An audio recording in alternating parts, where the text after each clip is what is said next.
வணக்கம் நேர்களை, தஞ்சாவூர் சமையல் சந்தோஷினி. வாங்க வெந்தய குழம்பு வைக்கலாம், எப்படி செய்யணும்னு காட்டுறேன். புளி கரைச்சி எடுத்துருக்கேங்க. மிளகாயை பட்டை மிளகாய் நம்ம அரைச்சி எடுத்துக்கணும். இதை வாங்க, கடுகு, ஜீரகம், வெந்தயம் மூணும் போட்டு நம்ம தாளிச்சிடலாங்க. நல்லெண்ணெய் தான் ஊற்றிக்கணும். இப்போ நல்லெண்ணெய் ஊற்றிருக்கேன்.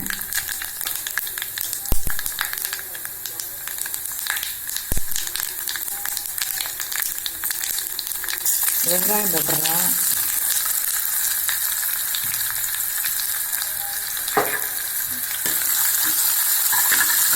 எங்கள் அம்மா வெந்தய குழம்பு இப்படிதாங்க வைப்பாங்க. செம்ம டேஸ்ட்டாக இருக்கும். இட்லி, தோசை எல்லாத்துக்குமே சாப்பிட்லாங்க. நல்லா இருக்கும். நீங்களும் வச்சு பார்த்துட்டு என்னை கமெண்ட்டில் சொல்லுங்கள். சூப்பராக இருக்கும். வச்சு பாருங்கள் ஒரு வாட்டி.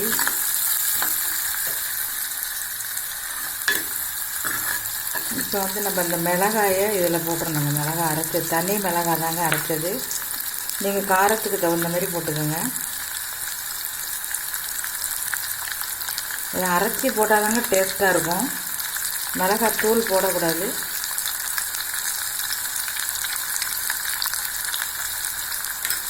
நல்லா இதை வதக்கணுங்க.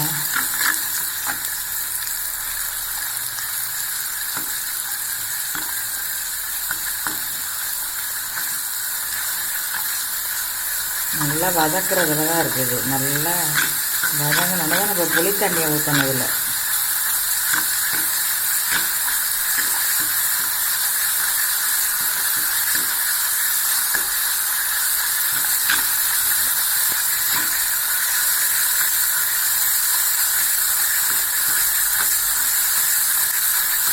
எங்கள் பாட்டியெல்லாம் அப்படி தாங்க வைப்பாங்க. வெந்தய குழம்பு சூப்பராக இருக்கும்.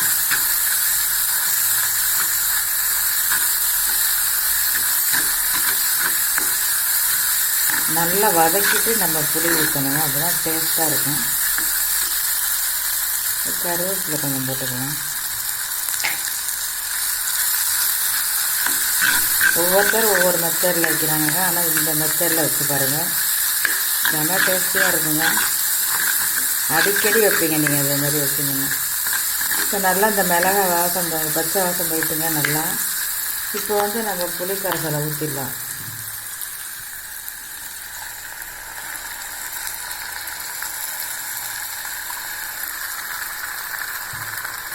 வச்சு கொஞ்சமாக பெருங்காயத்தூள் போட்டுக்கலாங்க.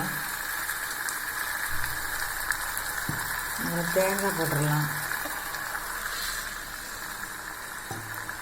உப்பு போட்டுடலாம்.